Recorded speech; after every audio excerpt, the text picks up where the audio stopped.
No, he's not doing a creep pull. And maybe he's just testing to see if it'll work, why not, Nevermore's not in the lane, well, maybe he's getting gagged, so it's like, yeah, just try creep pull, see if this one works. I'll learn for next time. Baby Knight's pinging desperately in his, why am I saying Chen's gonna gang Baby Knight? That's retarded. Why am I saying that? Chen's on the same team as Baby Knight, I apologize for that. I meant pick up some of the roaming by Crystal Maiden and by Veno. However, Crystal Maiden and Veno are very static in the bot lane at the moment. That ward was instead placed by Pugner or by DTS, which is exactly what he wanted to do, which is to protect him from the roaming of... Ooh, he's creep pulling, that's what he was doing. Getting a lot of gold from that one. Anyway, so that ward was obviously protecting from the roaming of Chen. That would make sense. It makes a lot more sense than what I said earlier. Sorry guys, like I said, I'm feeling very under the weather, so if I do make a couple of mistakes, I will figure them out eventually, but yeah, my brain's probably a bit slow today, but that's cool. So anyway, you get why that ward was placed there, and we get why the roaming of Chen now and the roaming of Jakera is going to be quite a danger or presence to this Pugner, quite a danger or presence to this Medusa, and will definitely aid the Windrunner in terms of getting her farm up. We do see Puck getting a kill on the Alchemist here, both on very low HP. Puck probably took a stun and some damage from him, but the low HP Alchemist can't really stand up to the high nuking damage of this Puck in the early game. Obviously late game he'll simply be able to out-tank all of that damage and it won't be too much use, and that's where you're going to rely on the Medusa, some sort of cookie cutter build to really take down that Alchemist. Baby Knight farming like a champ over here in the mid lane, switching his trades to intel trades like all pro players do, and then switching them back to agility and probably back into strength. Agility for farming, to intel when you're about to cast a spell, and back to strength trade when you might be facing some initiation. Here we have a four-man attempt. Probably going to try and push this mid tower over here. While they're doing that, I'm going to look at the creep check quickly. We see Medusa on 43 in 8 minutes. This is very good. Light on 24, Baby Knight on 47, and Alchemist on 27. Obviously, more towers going down to the Scourge here, which is going to give them a lot more bonus gold. We see an initiation trying to go on here on the Crystal Maiden, flying around there like a madman, like a crow, juking like a mayhem. Not really juking, but they just weren't worried about hitting him. This mid tower is going to go down. Nevermore using his Baby Knight, using his illusions to the greatest effect, getting the tower kill, which is exactly what you want. And now they can really back off. One of the issues, however, about pushing a mid tower is that yes, it does give you a lot more map control in terms of TP support. But as a Scourge, as the Scourge and his Baby Knight, if you're going to end up pushing sort of into this map over here or into the mid lane to try and get some sort of creep kills, it becomes quite dangerous, because unless you have wards in the forest to protect you and wards behind you, you're open to a lot of harassment, open to a lot of ganking possibilities. So what you really need to do is you need to take that mid tower and then allow them to push back this creep equilibrium to under your tower here, to on this side of the ramp. And here we see the exact danger of taking that mid tower. 3 or 4 heroes ganging onto that Nevermore. Obviously not enough wards around, and we see a missed Shadow Strike from the Venom, but it really wasn't relevant because Puck and Crystal Maiden all dealing magical damage really will simply just completely wipe out that Nevermore in terms of decryptifying him, 40% extra magical damage or whatever it is on the first level. I think it is 40%, and then completely wiping up. Venom's ward's doing a great job here, and there we see exactly what you wanted, another tower being pushed back by the Sentinel team. At the moment, it's exactly what you want to see, because like I said at the very beginning game, we need to see teamwork. Puck finally picking up his bottle. We're going to need to see teamwork in order for these teams to be effective, in order for them to get kills. Venom picking up the wand, just warding, not warding a lot, but playing in the forest a lot. Pugner didn't pick up his bottle, which is very interesting. Probably going for a mech first item. Windrunner just got boots and a wand. SF should have more gold in it. I don't know quite what's going on. Chen's probably just got boots. Oh, Chen's going for the mech for the Scourge team. Jakera, I'm not sure what Jakera is going to go. Maybe an Urn, probably an Urn. And Alchemist has picked up his phase boots. Probably going to be working on his Vanguard next. Unlikely to be working on his Hood.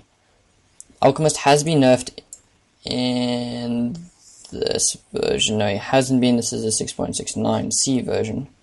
I just had to check at those taverns quickly to see what's going on. Chen here pinging like a madman to warn them of Puck's presence. I'm not so quite sure that's necessary to ping. I'm sure your players, have enough map awareness. Maybe there was an observer pinging. Maybe I'm just talking nonsense. Medusa has already picked up her ultimate orb. She's going to probably be working on that Mantis style first, or the Lincoln Sphere. But in terms of this game, we don't see too many heavy disables going in that you need to protect yourself against. So she might be picking up a Mantis style first, just to simply lay down some more DPS against this team in the early game phases. Not sure what she's going to be working on next. Let's just check what's on the Crow. No, Ring of Reach. So there's the Mecha going on to. Is the Mecha going on to? No, the Mecha's going to go on to your Pugna. I'm not sure what Crystal Maiden is just going to work on her trades. So much more she really needs to get in the game. Trades and aura, and that's what makes her as useful as possible. Spaceman here also probably going to be working on the Urn, like I said. Helping a lot in terms of just, oh, look at that. Dual breath and then hitting these creeps a couple of times and then hitting them with her flaming head thing. Really giving Alchemist all the farm he needs. There's Alchemist starting to work on his Vanguard here. We see 3 Sentinel heroes, 4 Sentinel heroes now going top. And we see the awareness and the presence of mind leaving the Windrunner and the Medusa farm bot. And we're seeing the Scourge heroes returning, realizing that they're going to try and push top. Baby Knight, Chen, Alchemist, and our infamous Jakera all going top to try and defend there. Whacking down these annoying Venom wards. I hate those wards. Very good for cancelling clarities. Very good for last hitting in terms of trying to get a kill. You can pop in front of people. Very good for blocking yourself in. And yeah, just all in all, very good choice in terms of your skill build by Drade. I mean, you can't really play Venom without those wards. I think what happened is that in previous versions, people tried to play him without his wards and really didn't work out quite so well. I mean, we did see a very good Jules play on by Happy Feet earlier without using wards. But in terms of his play in teams like this, in terms of not being a heavy carry, it's much more useful for him to pick up the wards because you can simply push harder, work harder. They can be used against Rosh and everything like that. One of the things that really annoys me, however, is that Vengeful Spirit's Wave of Terror doesn't cancel things like clarities, doesn't cancel heals, doesn't cancel anything, right? Doesn't cancel blinks, and it really should, because if you have the presence of mind to scout out people using it, the damage it deals should be enough in order to cancel Blink Dagger. Should be able to cancel the spell, because it's such a good, yes, it is a really good spell already, and maybe that'll be overpowered then, which is one of the reasons why it probably isn't like that. But I really think it should be, because if you have the skill to be able to use it to cancel people's clarity and that sort of thing, it'll make a much more effective force in tri-lanes. But he is the best support hero in the game at the moment, so maybe he really doesn't need a boost. How's it, guys? I'm back again. Sorry, I just got called off by my parents there quickly. Still living at home, unfortunately, and we see Sentinel diving behind both the towers, between the 2 towers here, and not working out here. Alchemist is probably going to be able to pick up this Venom. No, he's not going to be able to. Pugna almost getting the Chen here.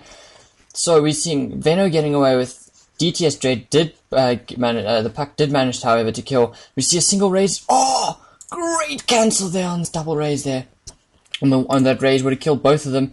We see a great play there by Crystal Maiden. Going to manage to get out of this, hopefully, because that was simply insane. Managing to block that raise, which would definitely have killed both of those here with one raise. Managing to do that and allowing Light to get out of there. Pugna still went down.